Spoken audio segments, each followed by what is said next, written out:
setelah usia 50 tahun. Bi, keripik yuk. Tapi makanan yang di atas kasur. Ayo sambil ngobrol-ngobrol cantik. Yuk. Boleh. Ayo sini. Disebutin loh. Sebenarnya pengen, cuma kan dari tadi Umi asik makan sendiri.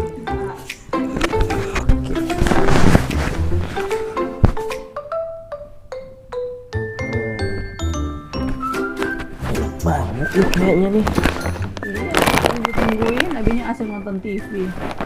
Kamu juga asik makan sendiri, nggak ngajak makan orang lain. Maafkan. Cobain ya. Enggak. Umi ini penggemar keripik. Pokoknya yang nggak bisa ditolak itu keripik dan kerupuk. Tapi Abi nggak bisa makan banyak-banyak ini karena lagi diet kan? Takut gagal. Gagal lagi dietnya. Udah biasa kan gagal. Besok lagi. Gagal lagi. Coba dan coba lagi. Dah. Cukup lah ya. Abi mau doa dulu. Jangan lupa wudhu dulu. Tadi kan udah wudhu tadi. Itu kan habis makan keripik. Apa hubungannya keripik sama wudhu? Umi kan pernah baca riwayat, Bi. Segala sesuatu atau makanan yang diolah dengan menggunakan api, maka ketika ingin sholat harus berwudu dulu. Yang membatalkan wudhu itu ada 5 dalam mazhab Syafi'iyah. Ya. Pertama apa? Khuruju syai'in min ahadis sabilain. Keluarnya sesuatu dari salah satu 2 jalur. Ya, di antara kubul dan dubur. Kubul dan dubur. Entah itu kencing, entah itu kotoran, entah itu madhi, ya, wadi, ya. Kemudian yang kedua tidur. Tapi tidurnya tidur yang terlentang, yang bersandar, yang tidak dalam posisi duduk mutamakin. Ya, duduk yang posisi bersila misalnya. Kalau duduk posisi bersila, insya Allah tidak sampai membatalkan wudhu. Kalau bersila begini nih, sambil begini. Ya, sambil bersandar ya batal lah. Karena kalau patokannya kalau tempat sandarannya digeser dia jatuh. Oh, itu patokannya. Iya. Kemudian yang ketiga zawalul akli, hilang akal. Nah, hilang akal itu kayak orang gila ya. Orang minum khamar, kemudian sampai mabuk hilang akalnya, berarti sudah batal wudhunya itu. Ya, intinya hilang akal lah. Narkoba ya, macam-macam. Pingsan itu karena dia hilang akal ya batal. Kemudian yang keempat adalah bersentuhan kulit ya, lawan jenis yang bukan mahram. Ya, suami istri dalam mazhab Syafi'i ya membatalkan wudhu. Mazhab lain seperti mazhab Abu Hanifah ya, Imam Ahmad bin Hanbal itu tidak membatalkan wudhu. Tapi karena di Indonesia mayoritas bermadzhab Syafi'i, maka adab dalam bermadhab adalah mengikuti madhab yang ada ya, madhab mayoritas. Jangan tasahul ya. Ya, jadi suami istri pun bisa membatalkan wudhu karena berpotensi menimbulkan syahwat ya. Yang mahram itu ada Abi ke Umi ke mama ya, Abi ke Atkia ya, si teteh, itu tidak membatalkan, atau ke saudara perempuan ya. Kemudian yang terakhir, yang kelima apa? Yang kelima itu adalah memegang kemaluan ya, memegang kemaluan, baik kemaluan sendiri atau kemaluan orang lain.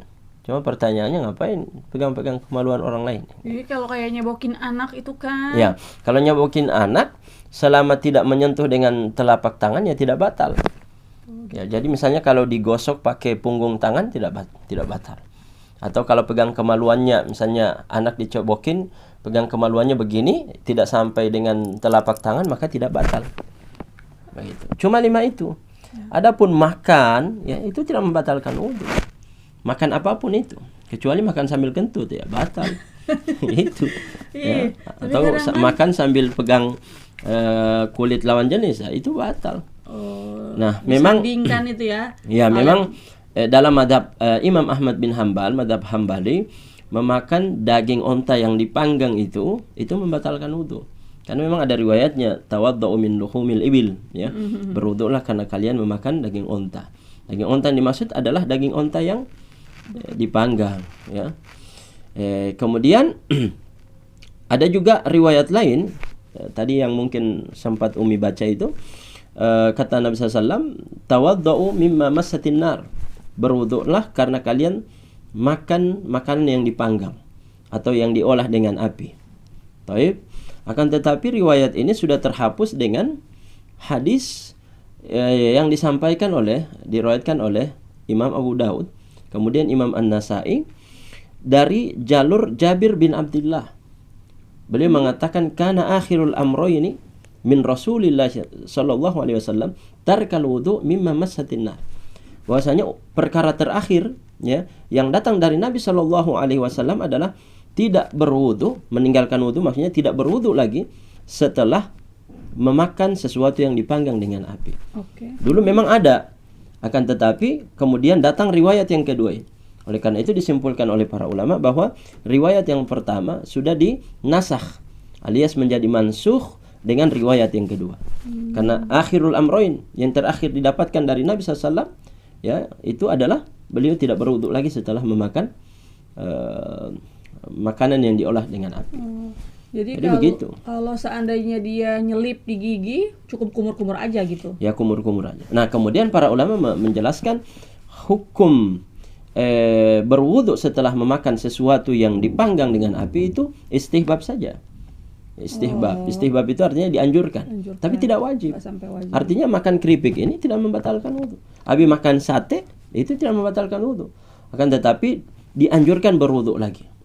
Kemudian penjelasan para ulama lain, hadis ini ditakwil. Ya, ditakwil. Apa yang dimaksud dengan berwudu lagi? Maksudnya adalah berwudu ghuslul fam wal yad. Mencuci, membersihkan mulut dengan tangan. Kan kita makan pakai tangan, kecuali pakai sendok. Berarti tangan nggak perlu kan? Tapi kan mulut. Nah, itu wajib, bukan wajib ya, dianjurkan untuk berkumur-kumur supaya tidak bau mulut dan mengganggu orang yang sholat. Satu lagi tentang riwayat wajib wudu, bukan wajib wudu ya, maksudnya anjuran wudu bagi orang yang makan bawang.